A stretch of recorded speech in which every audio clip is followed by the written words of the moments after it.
Fala galera, meu nome é Marcos Cardoso, eu sou nutricionista e mestrando em farmacologia pela Unicamp e hoje eu vim discutir um tema que poucas pessoas tiveram contato, as pessoas não conhecem a importância e a relevância disso para a nossa saúde. Em contrapartida, do outro lado do espectro, as pessoas que já tiveram um contato com este tema tiveram um contato a partir de informações extremistas, a partir de informações sensacionalistas, e hoje eu vim esmiuçar o tema microbiota intestinal e como a nossa microbiota intestinal pode impactar na nossa saúde mental, porque ela possui essa capacidade, ela possui essa habilidade de influenciar aquilo que acontece no nosso cérebro e aquilo que vai repercutir nas nossas ações e nos nossos comportamentos. Bom, quando nós observamos a microbiota intestinal de uma forma panorâmica, nós tendemos a percebê-la como uma entidade paralela, como uma entidade externa, porque a microbiota intestinal ela é composta por aproximadamente 100 trilhões de micro-organismos. É isso mesmo, existem aproximadamente 100 trilhões de micro-organismos habitando o nosso intestino, habitando o nosso trato gastrointestinal. Então nós temos bactérias, nós temos vírus, nós temos fungos, nós temos parasitas, nós temos arqueias, e esses micro-organismos, eles no geral são benéficos. Existem alguns micro-organismos que são potencialmente maléficos, mas a proporção deles é baixíssima. E esses micro-organismos, eles vivem em harmonia conosco. Então, tanto nós beneficiamos esses micro-organismos, quanto esses micro-organismos, eles trazem benefícios para nós, seres humanos e outros animais. E esses micro-organismos, eles produzem uma série de componentes que vão ser absorvidos pelo nosso intestino e vão ser enviados para o cérebro, vão ser enviados para o coração, vão ser enviados para o fígado, vão ser enviados para o nosso tecido adiposo e vão impactar a nossa saúde como um todo. Então, não é porque a nossa microbiota intestinal está localizada apenas no nosso intestino que ela não vai impactar outros órgãos do nosso corpo. Muito pelo contrário, existem alguns problemas intestinais que vão afetar, infelizmente, outros locais distantes do intestino. Beleza? E partindo da premissa de que nós temos uma microbiota intestinal fundamental para a nossa saúde, é possível nós afirmarmos que um desequilíbrio que acontece na nossa microbiota intestinal pode nos trazer prejuízos. E não só podemos afirmar isso, mas a ciência corrobora essa afirmação. E um desequilíbrio no qual nós temos um crescimento de micro-organismos que são potencialmente maléficos é um fenômeno que é denominado de disbiose intestinal. E essa disbiose intestinal ela é caracterizada por a produção de substâncias inadequadas e nós temos a diminuição da produção de substâncias que são desejáveis. Então a gente passa a produzir aquilo que nós não deveríamos e a gente deixa de produzir aquilo que nós estávamos produzindo quando nós tínhamos uma microbiota intestinal saudável. E como o nosso intestino ele é altamente conexo com o nosso cérebro, existe uma comunicação íntima que acontece entre intestino e cérebro, entre cérebro e intestino. Não é à toa que existe uma denominação para essa relação existente entre intestino e cérebro, que é chamada de eixo cérebro-intestino. Então existe uma comunicação extremamente inteligente entre essas duas estruturas, e uma vez que você entra em disbiose intestinal, você pode se tornar suscetível ao desenvolvimento de transtornos mentais, tal como o transtorno depressivo maior, tal como depressão, tal como transtorno de ansiedade generalizado, ansiedade, combinado? E o nosso intestino, ele comunica-se com o cérebro através de 3 grandes vias. Então, nós temos 3 grandes vias que fazem parte dessa intermediação. Nós temos a via imunológica, e aqui eu me refiro às células do sistema imunológico. Nós temos a via hormonal, que é a via endócrina, e aqui eu me refiro aos hormônios que são produzidos no intestino e que alcançam o cérebro, e também existe a possibilidade de o cérebro influenciar a produção de hormônios e que são hormônios que vão impactar o nosso trato gastrointestinal também.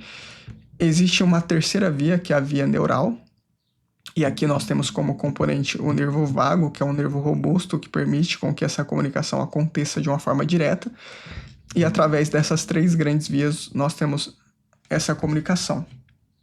E uma vez que você se submete, uma vez que você é acometido por uma desbiose intestinal, que é uma condição até relativamente comum atualmente, segundo as meta-análises, estima-se que de 10 a 40% da população possui algum nível de desbiose intestinal.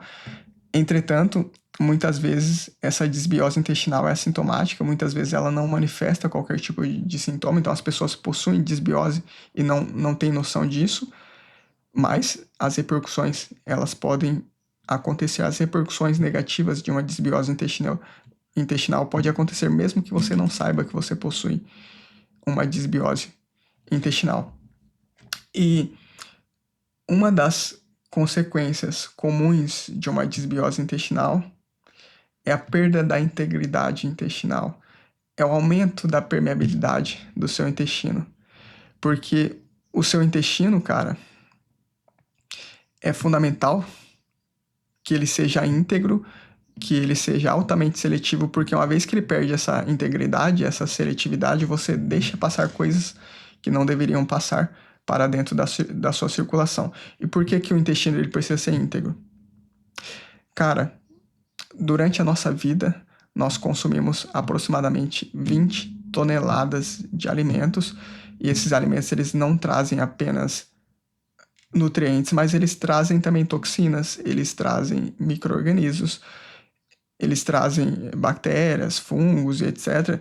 Então é fundamental que nós temos uma integridade intestinal, porque o nosso intestino ele precisa selecionar aquilo que vai entrar dentro da nossa circulação, porque um alimento que passa no seu trato gastrointestinal, um alimento que passa no seu lúmen intestinal, na verdade é um alimento que não necessariamente está dentro do seu organismo. O que está dentro do seu organismo é aquilo que o seu intestino seleciona, o seu intestino absorve e ele envia para a circulação. Aí sim, esse determinado nutriente está dentro do seu organismo, caso contrário, ele só está passando por um lume que é um ambiente externo, que começa pela boca e termina no ânus. Então, o nosso lume intestinal é um meio externo, ele não necessariamente é um meio interno, certo? Por isso que você precisa dessa integridade, porque é fundamental que apenas entre dentro do seu corpo aquilo que é selecionado por um intestino íntegro. Porque até mesmo os micro-organismos que são benéficos, que estão presentes no nosso trato gastrointestinal, se eles forem absorvidos e enviados para a circulação, eles vão começar a causar problemas. Combinado?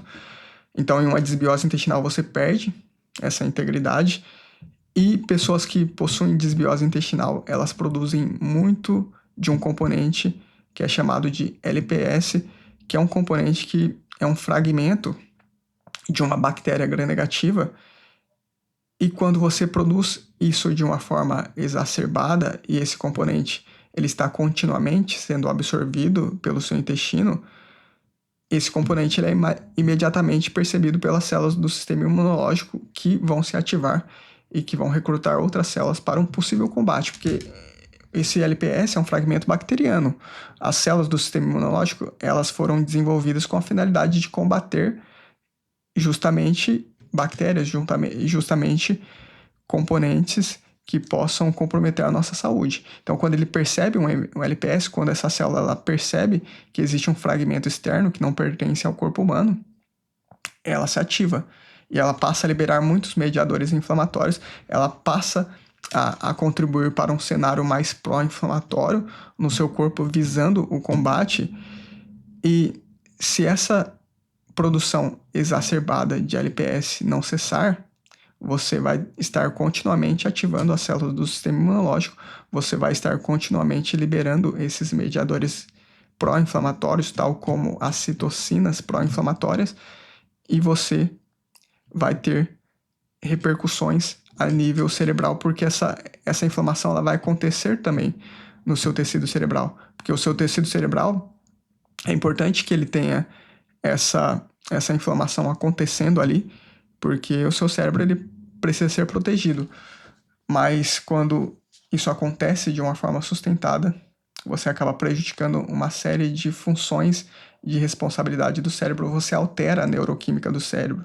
Então você se torna mais suscetível ao desenvolvimento de transtornos mentais. Então é um problema que começou lá embaixo, lá no intestino, e que está te tornando suscetível, está te tornando vulnerável ao desenvolvimento de algum transtorno mental. Então existe essa possibilidade, e a desbiose intestinal é um fator causal para transtornos mentais. Combinado?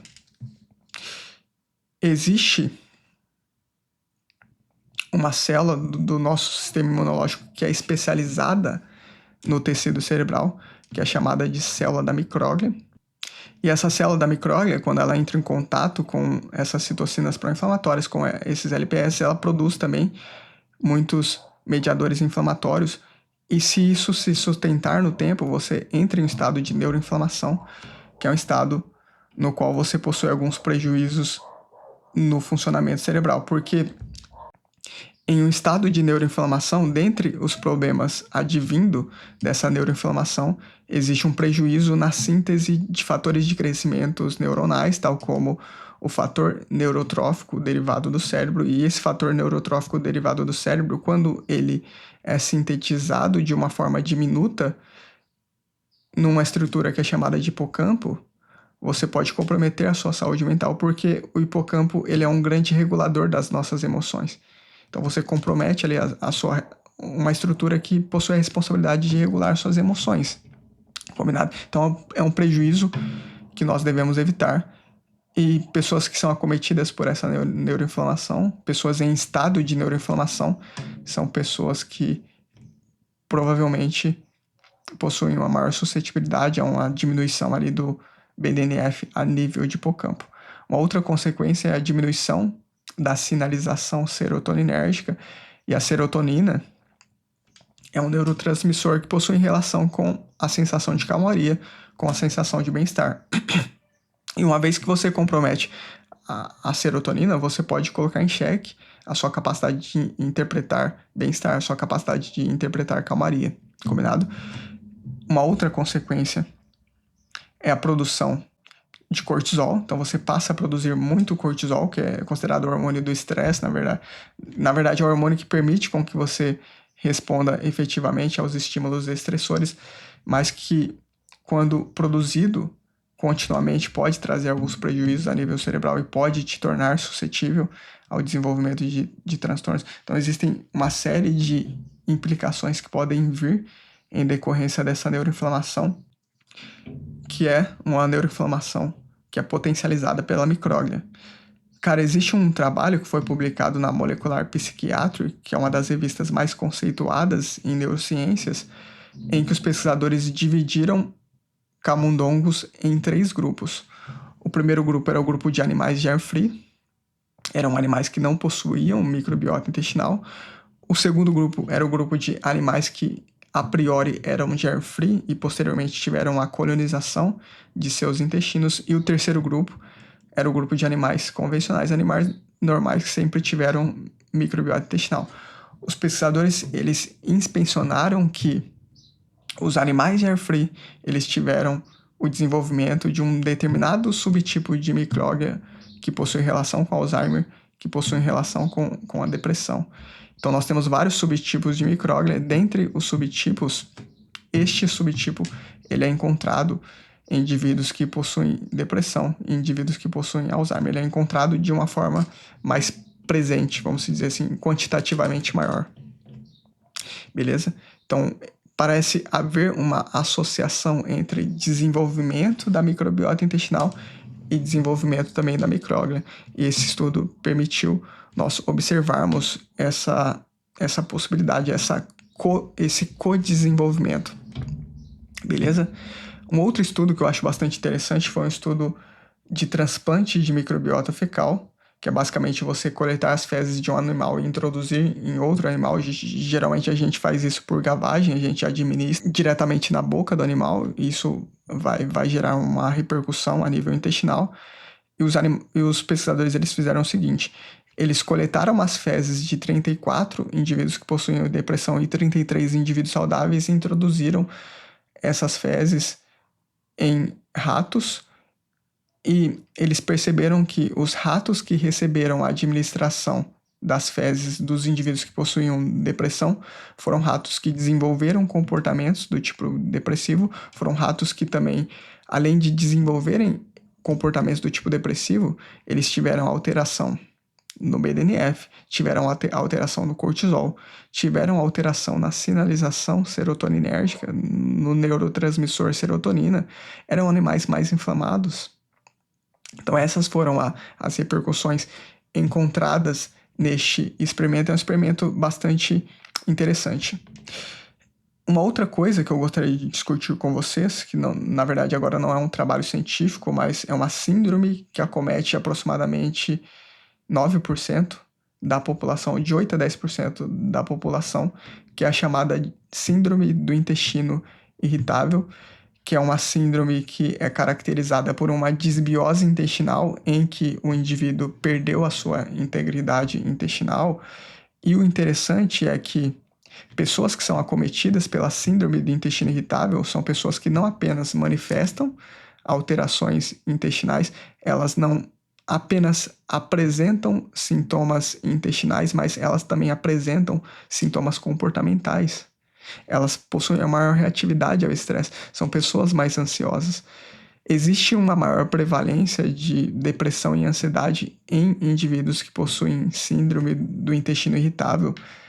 E, inclusive, dentre os primeiros casos de pacientes que eu atendi após a minha formação, foi uma paciente que possuía síndrome do intestino irritável, possuía transtorno depressivo maior e possuía também transtorno de ansiedade generalizado. Então, é uma síndrome onde existe o comprometimento do eixo cérebro-intestino. E eu acho interessante eu trazer isso para vocês, porque você consegue visualizar melhor essa associação. Então, acho que eu consegui destrinchar bem essa associação entre intestino e cérebro, entre aqueles eventos que acontecem na microbiota intestinal impactando aquilo que acontece na neuroquímica do cérebro.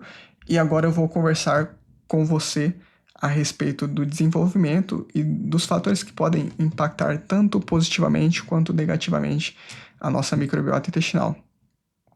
Bom, desde o nosso nascimento já existe um grande evento que é capaz de influenciar a nossa microbiota intestinal na infância, que é o modo de nascimento.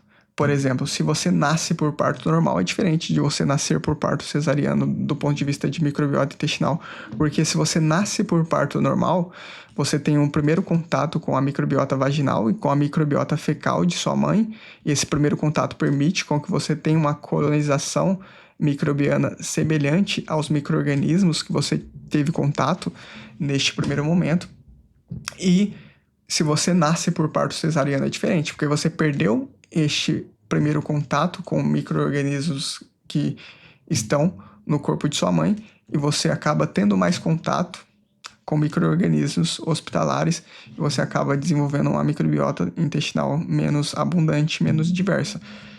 Existe um estudo na Dinamarca, um estudo observacional, em que os pesquisadores eles observaram que crianças que nascem por parto normal possuem uma menor incidência de asma, possuem uma menor incidência de doenças inflamatórias intestinais e que possuem uma menor incidência de doenças autoimunes.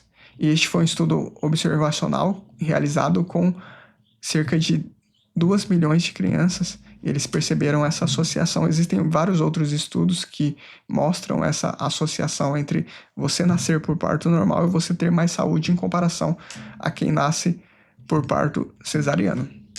Combinado? Então, na média, vou repetir, na média, as pessoas que nascem por parto normal são mais saudáveis do que as pessoas que nascem por parto cesariano. Todavia, não é porque você nasceu por parto cesariano que você é menos saudável que uma pessoa que nasceu por parto normal. Mas, na média, sim, combinado? Às vezes a vida pode ser bela e te oferecer uma segunda oportunidade, que é durante a amamentação.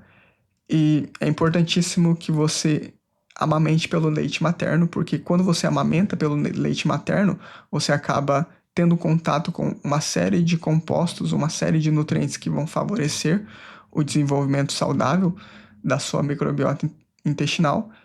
Em contrapartida, se você alimenta por fórmulas, se você bebe leite por fórmulas, você perde uma série de oportunidades, uma série de nutrientes, uma série de compostos que podem beneficiar a sua saúde intestinal. E contribuindo para esta cronologia, eu gostaria de conversar com você sobre os primeiros 1000 dias de vida, os primeiros 3 anos, que é um período importantíssimo para o desenvolvimento do cérebro, e as intervenções voltadas para a melhora da microbiota intestinal, as intervenções voltadas para um bom aporte nutricional, possuem um maior impacto na cognição nesses primeiros 3 anos do que as intervenções posteriores.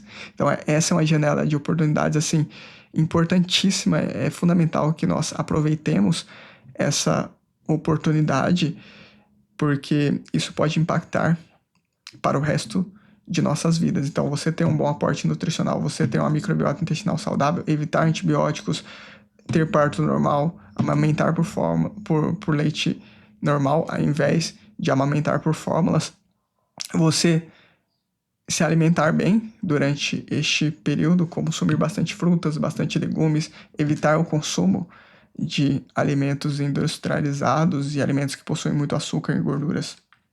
Combinado? Então, basicamente, esses três componentes fazem parte da cronologia da sua microbiota durante a infância. E agora eu vou introduzir a vocês fatores que são mais abrangentes, fatores que podem impactar tanto a saúde intestinal das crianças quanto a saúde intestinal de nós que somos adultos. E não poderia ficar de fora a alimentação, porque a alimentação é a principal intervenção que nós podemos utilizar no sentido de melhorar a nossa microbiota intestinal na vida adulta, porque os micro-organismos benéficos, eles precisam de fibras. Então, é fundamental que nós nos alimentemos de alimentos que são íntegros, de alimentos que vêm da terra, de alimentos que nós precisamos descascar, ao invés de alimentos que nós temos que desembrulhar, porque os alimentos que nós temos que descascar, no geral, possuem fibras, né? Possuem muito mais fibras em detrimento de outrem. E as fibras, elas são fermentadas por esses micro-organismos benéficos e, a partir dessa fermentação, nós temos a produção de compostos benéficos a nível intestinal, como é o caso de ácidos graxos de cadeia curta, que são componentes que vão atuar no nosso cérebro, que são componentes que vão favorecer o nosso sistema cardiovascular, são fatores fundamentais para a nossa saúde como um todo. Então, consumo de fibras é imprescindível. Pessoas que consomem menos fibras são pessoas que apresentam uma menor abundância e uma menor riqueza de micro-organismos intestinais. E um outro fator que eu acho que é importantíssimo é em relação aos antibióticos. É necessário nós termos cautela em relação ao uso de antibióticos, porque, no geral, as pessoas usam de uma forma equivocada os antibióticos. Atualmente, existe uma associação entre maior uso de antibióticos e maior prevalência de transtornos mentais. Inclusive, os antibióticos, eles são utilizados em nossos experimentos com a finalidade de causar disbiose intestinal de uma forma intencional em ratos, em camundongos, para investigarmos as repercussões. E nós, seres humanos, nós precisamos nos atentar a isso. Não estou dizendo que você não deva utilizar antibióticos, acho que se for necessário você tem que consumir mesmo, mas é necessário que você tenha um pé atrás. Beleza? E agora eu vou conversar sobre pré e probióticos, que agora eu vou discutir coisas que são benéficas para a nossa saúde microbiana. E os pré-bióticos são basicamente a utilização de fibras ou componentes que vão alimentar essas bactérias benéficas que nós possuímos no nosso trato gastrointestinal. Eu utilizo bastante psyllium na prática clínica. Sempre busco otimizar a alimentação o máximo possível para oferecer um bom aporte de fibras. Então, o consumo de legumes, o consumo de salada, o consumo de frutas, o consumo de leguminosas como feijão, como ervilha, como lentilha, como grão de bico. É uma forma de você obter uma boa concentração de fibras, mas a suplementação também é bem-vinda. A suplementação é uma ferramenta útil para nós. Além de tudo, nós temos os probióticos, que são os micro-organismos benéficos administrados diretamente. É o caso dos lactobacilos, é o caso de você utilizar kefir. Eu, particularmente, utilizei kefir por um bom tempo. Eu já cheguei a utilizar kefir por anos, e é uma das formas de você otimizar a sua microbiota intestinal. E o kefir, ele é capaz de fermentar o leite, né? Você administra o leite no kefir, num recipiente, e depois de 24 horas você vai observar esse leite, ele transformou-se em iogurte, né? Interessante, né? Essa capacidade fermentativa desses micro-organismos, e é uma das formas de você obter uma melhoria na sua microbiota intestinal.